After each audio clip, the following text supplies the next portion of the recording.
Vitória da Ferrari, Sainz dominando completamente a corrida de forma genial e pódio sem Red Bull. Muito prazer estar no canal F1 agora, Caio Alves falando com você, com a missão de traduzir a Fórmula 1 e entregar para você de uma maneira mais simples. Deixe seu like nesse vídeo, deixe seu comentário aqui embaixo, vamos interagir sobre essa corrida e falar mais um pouco sobre esse fim de semana. Olha, o GP de Singapura foi uma corrida muito movimentada, superou completamente as expectativas. Trocas de posições, safety car virtual e total, briga nas pistas, ultrapassagem no braço, fora do DRS, pódio com 3 equipes diferentes, Red Bull lutando por pontos, mas fora do pódio, Carlos Sainz fazendo uma corrida que me surpreendeu pessoalmente. Apesar da gente já saber que Sainz é muito bom de corrida, o que ele fez durante o GP de Singapura foi formidável. Sainz andou muito mais com a cabeça que qualquer outra coisa, praticamente um engenheiro na pista. Andou rápido quando tinha que andar, opinou sobre o pace da corrida e manteve Norris por perto para se defender no final da corrida. A performance que Sainz demonstrou hoje foi vista poucas vezes em todos os anos de Fórmula 1. Uma performance digna de Verstappen, Hamilton, Alonso, Schumacher, Vettel, Prost, Piquet, enfim. Hoje Sainz andou como um campeão. Não estou dizendo que ele tem o mesmo desempenho que esses nomes, mas hoje ele fez uma corrida que só é vista quando os gênios estão pilotando.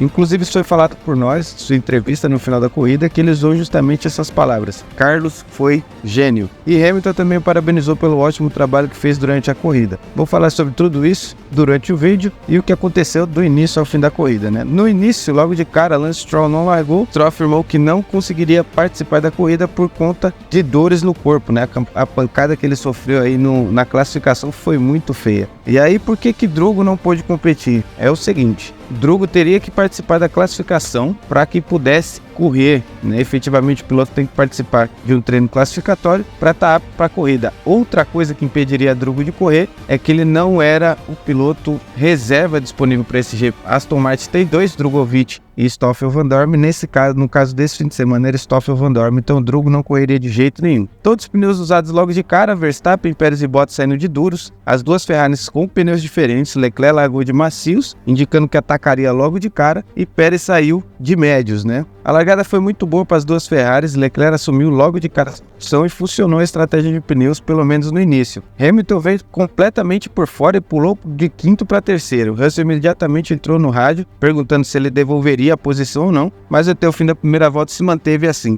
Hamilton em terceiro e Russell em quarto. Tsunoda caiu para último, né? Teve o toque com o Pérez e ficou fora da corrida já na primeira volta. E aí consolidou, né, esse fim de semana péssimo para o japonês, né? Apesar de ele ter liderado o Q1 aí no quali, o fim de semana não foi bom para o japonês. Norris também logo em seguida entrou no rádio pedindo que fosse devolvida a posição e Hamilton teve que devolver essas duas. No final ficou Sainz, Leclerc, Russell, Norris e Hamilton. As duas Haas nesse momento já caíram como era prevista, né, ficando em P8 e P10, e quem apertava a Magnussen na volta 3 era Verstappen. Como a pista é de difícil ultrapassagem, isso poderia começar a dividir o pelotão, como eu falei no vídeo sobre o quali, né, sobre a pole position de Sainz. Lá na ponta as duas Ferraris andando muito bem, o ritmo parece que a Ferrari encontrou alguma coisa de fato nesses carros, né? Parece que ela conseguiu compreender alguma coisa e tá tirando proveito dos carros. Lembrando que eles fizeram pole em Monza e andaram muito bem, que é uma pista de altíssima velocidade, e agora estão andando na frente nos treinos e na corrida o fim de semana inteiro, numa pista completamente oposta, uma pista de rua estreita com alta carga aerodinâmica e baixíssimo grip. A distância ficava variando entre 7 décimos e 1 segundo entre Sainz e Leclerc nesse momento, mas o espanhol andando aparentemente tranquilo na frente, seguindo o plano.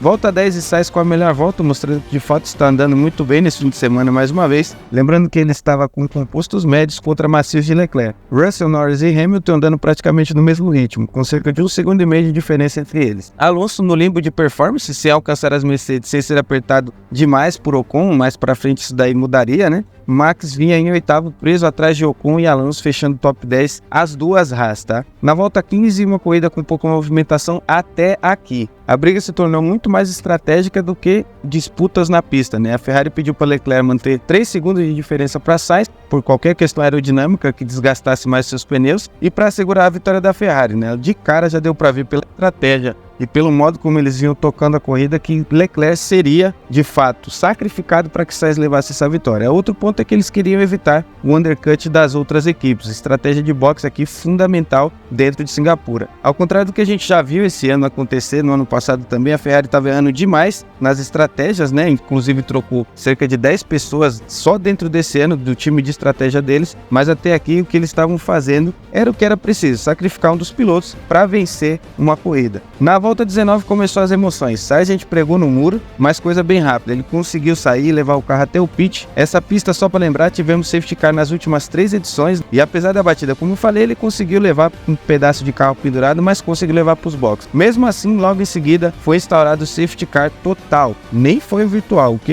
eu acho que era o caso pro virtual, mas enfim. Quem sou eu, né? Sainz entrou para box, Leclerc, Russell, Norris, Hamilton, Alonso, Ocon também entraram e colocaram duros para ir até o final, se não houvesse nenhuma intervenção. Leclerc perdeu 2 posições na parada e, tirando os 3 que largaram de duros, todos entraram para o box. Depois dessa rodada ficou Sainz, Verstappen, que tinha largado de duros, Russell, Pérez também largou de duros, Norris, Leclerc, Hamilton, Ocon, Bottas no top 10. Max, Pérez e Bottas, lembrando, não precisavam parar, pois largaram de duros, mas a estratégia da Red Bull era justamente a estratégia da Alfa Romeo. Não tem como comparar. A estratégia ficou confusa desde o começo, né? Pode ser que eles estavam contando com um safety car justamente na janela de pneus, e aí sim, eles seriam favorecidos, né? Trocariam do duro quando todo mundo já tinha parado, e eles voltariam com o benefício de perder menos tempo do safety car, com um pneu muito melhor para cumprir o resto da corrida, mas enfim, não funcionou. E aí nesse ponto da corrida, o que aconteceu é que Max e Pérez, no meio do pelotão dos outros pilotos com pneus melhores, foram engolidos,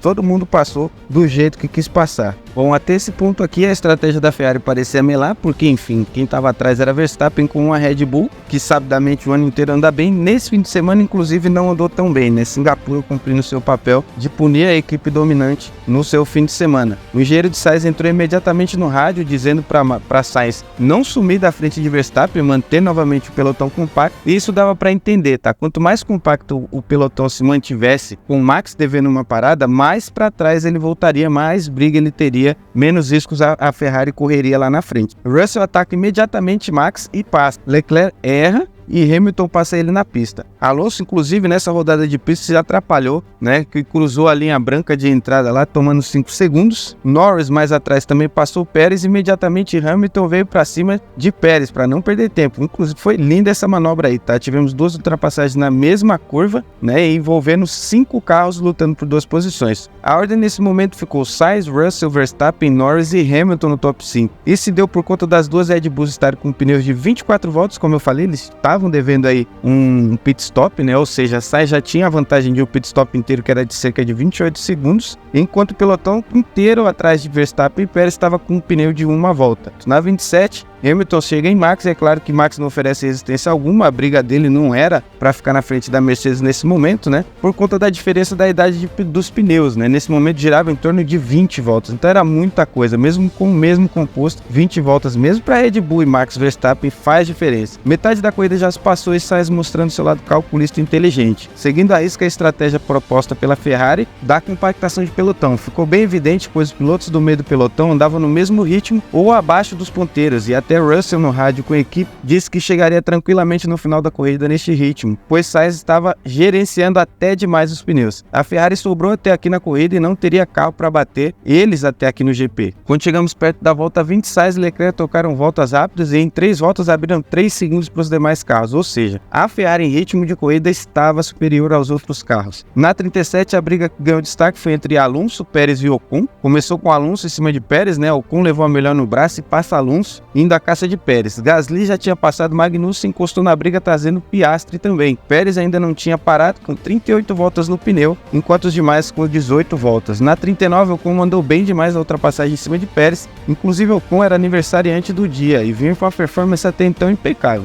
Em seguida, Alonso e Gasly também passaram Pérez e ele, Sérgio, entrou nos boxes imediatamente na volta 39. Pérez voltou em 18º e último no grid. Max foi chamado para os pits também, voltando à frente de Bottas, que também parou. Na volta 43, Ocon, que vinha muito bem e teve uma quebra no carro, estacionou na saída dos pits, um problema de câmbio, né? O safety car virtual foi acionado imediatamente e ainda bem que ele teve bom senso e parou perto de uma agulha para seu carro ser recolhido. Mesmo assim, ficaram 4, 5 voltas lá. Isso deu tempo duas Mercedes entrarem nos pits, tá? É o segundo double stack deles na corrida e foi de forma perfeita. É isso que eu falava sobre o split do pelotão. Tanto tempo que os pilotos ficaram atrás de Pérez, os dois carros da Mercedes pararam em perder a posição apenas para Leclerc e Norris, mas a vantagem é que as duas Mercedes voltaram de pneus novos e de compostos médios, enquanto os ponteiros ainda estavam rodando de duros e mais velhos. Russell voltou a 3 segundos de Leclerc e Hamilton a 4 segundos de Russell. 15 voltas para o fim e Russell com a melhor volta, rodando bem mais rápido que Sainz, Norris e Leclerc na frente e Hamilton acompanhando o ritmo. Max entrou na zona de pontos, passando Guan Yu Zhou, que vinha de médios, com 2 paradas e largando 2 pits.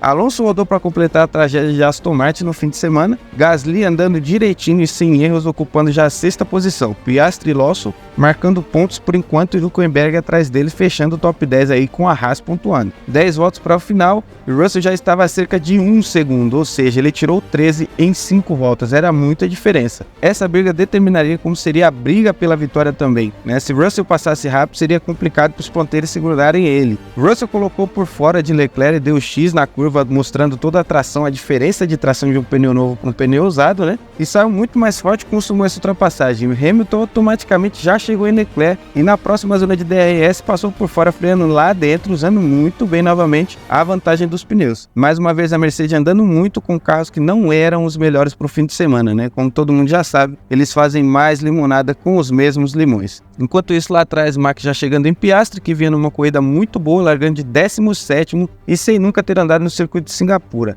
Com 5 voltas para o final, Verstappen passa Gasly, nesse momento ocupando a 6ª posição, e lá na frente Hamilton andando mais rápido do que todos. Sainz usando mais uma vez a cabeça e deixando o Lando Norris dentro do DRS de propósito para que as Mercedes não conseguissem ultrapassar tão facilmente. Inclusive ele tinha pedido para o engenheiro avisar sobre o gap entre ele e Lando, né? Quando o engenheiro disse que o gap era de 0.8, Sainz respondeu que era de propósito. Já pensou um negócio desse? O ataque começou de fato na volta 59, com o Russell atacando Norris e Hamilton colado nos dois. Sainz agradeceu imensamente, colocou um pouquinho mais de ritmo, né? Logo se afastando da briga aí dos 3, mas curvas à frente já tirou o pé novamente para se defender, permitindo que Norris abrisse o DRS e defendesse ele próprio, né? Norris seria defendido por Sainz e Norris defenderia Sainz. Hamilton visivelmente estava muito mais rápido, tinha muito mais ação no final e na última volta a briga continuou frenética. Mas na entrada do último setor, Russell errou, bate no muro na parte interna da pista, fazendo a tangência, quebra a suspensão esquerda e aparentemente passa reto. Uma pena para o Russell, que foi extremamente competente o fim de semana inteiro, colocando tempo em todas as sessões em Hamilton durante os treinos, né, ficando apenas atrás das 2 Ferrari em favoritismo, e assim sacramentando o pódio, com Sainz vencendo de forma brilhante essa corrida, Norris guerreiro com a ajuda de um engenheiro na pista, que foi Carlos Sainz nessa corrida, e Hamilton que andou muito bem desde o início, mantendo o ritmo durante o tempo todo. Uma pena por George Russell, né, ter cometido esse erro aí no último setor da última volta, e para mim os 2 destaques são realmente Liam Lawson.